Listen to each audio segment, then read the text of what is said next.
teman-teman, apa kabar nih? Semoga baik dan sehat terus ya. Ketemu lagi sama gue, Lemonta. Sebelum mulai, kalau kalian suka sama channel ini, jangan lupa like, komen, dan subscribe ya. Hari ini kita dapat kabar duka dari artis yang aktif selama 3 zaman, yaitu Titiek Puspa.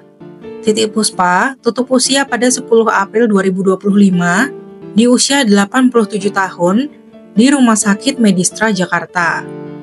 Diketahui pada tanggal 26 Maret 2025, Titiek Puspa dilarikan ke Rumah Sakit Medistra setelah mendadak pingsan saat syuting di kantor Trans TV. Sebelum dilarikan ke rumah sakit, Titiek Puspa disebut tidak memiliki keluhan apapun. Dia lagi jalan, lalu sepertinya capek, lalu tiba-tiba pingsan. Setelah diperiksa dokter, Titiek Puspa diketahui mengalami pendarahan di otak kiri sehingga membuatnya tidak sadar. Tim dokter pun langsung mengambil tindakan operasi. Sampai 3 hari selesai operasi, tidak ditemukan masalah dari hasil pemeriksaan Titiek Puspa. Bisa dibilang operasinya sukses besar. Namun setelah masuk masa pemulihan, muncul masalah-masalah baru dari kondisi kesehatan Titiek Puspa yang keluarga pun tidak bisa menjelaskan penyebabnya. Sehingga Titiek Puspa masih harus menjalani perawatan intensif di rumah sakit. Kejadian ini membuat keluarganya Titiek Puspa terkejut dan masih bertanya-tanya sampai sekarang. Kenapa sang ibu sekaligus nenek mereka bisa mengalami pendarahan otak? Mereka mengaku nggak pernah mendengar cerita kalau Titiek Puspa sakit serius. Dia terlihat sehat banget dan masih berkegiatan seperti biasa. Sebelum sakit, pada 24 Maret, Titiek Puspa masih berkegiatan dengan 300 anak yatim piatu di acara Musika Berbagi.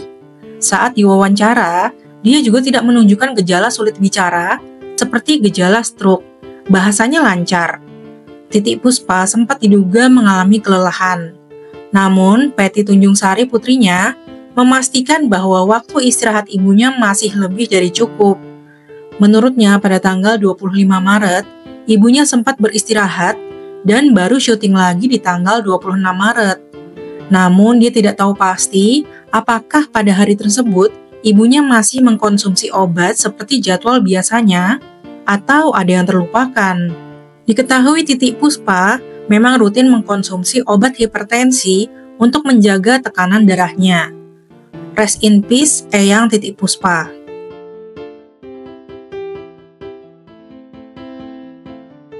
Hajah Sudarwati, atau lebih dikenal sebagai Titiek Puspa, lahir di Tanjung Tabalong, Kalimantan Selatan, tanggal 1 November 1937. Meskipun lahir di Kalimantan, dia memiliki darah Jawa yang kental dari kedua orang tuanya. Ayahnya merupakan seorang mantri yang sering berpindah-pindah kota untuk melakukan pekerjaannya. Karena pekerjaan ayahnya, keluarga mereka pindah dari Kalimantan ke Semarang. Hal ini karena ayahnya mendapatkan pekerjaan di tempat yang sekarang dikenal sebagai Rumah Sakit Umum Pusat Dr. Karyadi.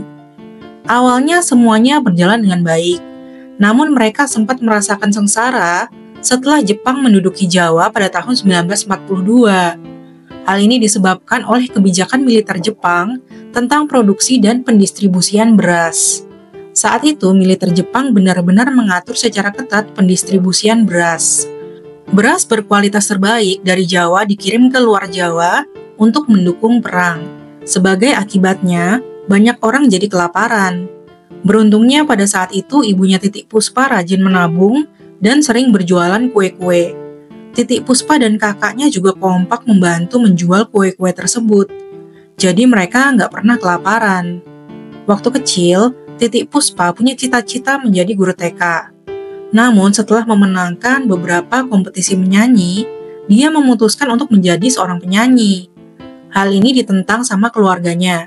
Ayahnya merasa pekerjaan sebagai penyanyi adalah pekerjaan yang gak jelas.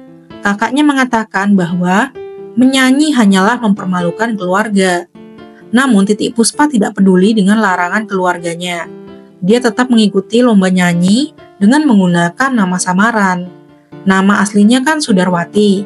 Jadi kalau ikut lomba, dia pakai nama Titiek Puspa. Titi adalah nama panggilan sehari-harinya. Sedangkan Puspa atau Puspo adalah nama belakang ayahnya. Sejak saat itulah dia mulai dikenal sebagai Titiek Puspa.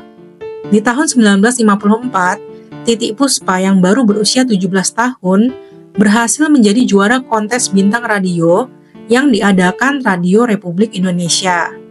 Setelah itu dia pergi ke Jakarta untuk mengikuti lomba tingkat nasional. Sayangnya karena merasa gugup, dia gagal menjadi juara. Meskipun gagal, penampilannya ternyata menarik perhatian banyak orang, termasuk presiden saat itu yaitu Bung Karno. Dia pun diundang untuk tampil di Istana Negara dan menjadi penyanyi pertama yang tampil di sana. Selain itu, Titiek Puspa juga diangkat menjadi pegawai honorer di RRI Jakarta.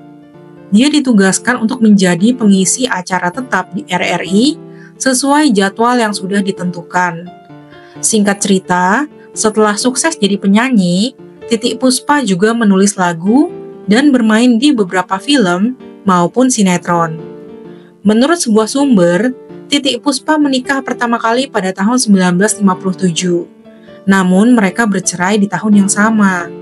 Di tahun 1959, Titiek Puspa menikah dengan Zainal Ardi, seorang karyawan RRI. Dari pernikahan ini, mereka dikaruniai 2 orang putri.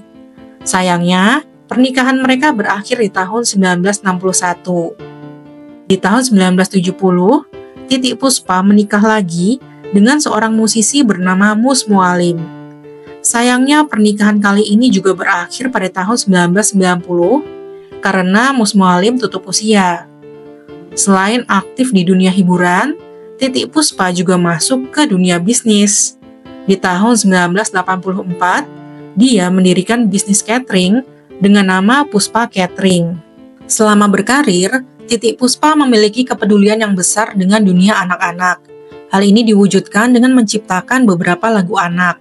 Dia juga menyanyi bareng penyanyi cilik Saskia dan Giovanni, dan ikut serta di acara teater musikal anak-anak. Di tahun 2009, Titiek Puspa pernah didiagnosa menderita kanker serviks. Namun, dia berhasil dinyatakan bebas dari kanker setelah menjalani pengobatan di Rumah Sakit Mount Elizabeth di Singapura selama beberapa bulan. Bisa dibilang, hingga akhir hidupnya, Titiek Puspa terus aktif menunjukkan kepeduliannya dengan dunia anak dan musik. Selama berkarir, selain dikenal aktif, Titiek Puspa juga dikenal sebagai sosok yang awet muda serta energik. Dia mengaku mulai merawat dirinya sejak usia 35 tahun. Dia juga sering membagikan berbagai tips awet mudanya ke media, seperti dengan menjaga asupan makanan, kualitas tidur, dan olahraga. Sekian cerita hari ini, terima kasih sudah nonton sampai akhir ya.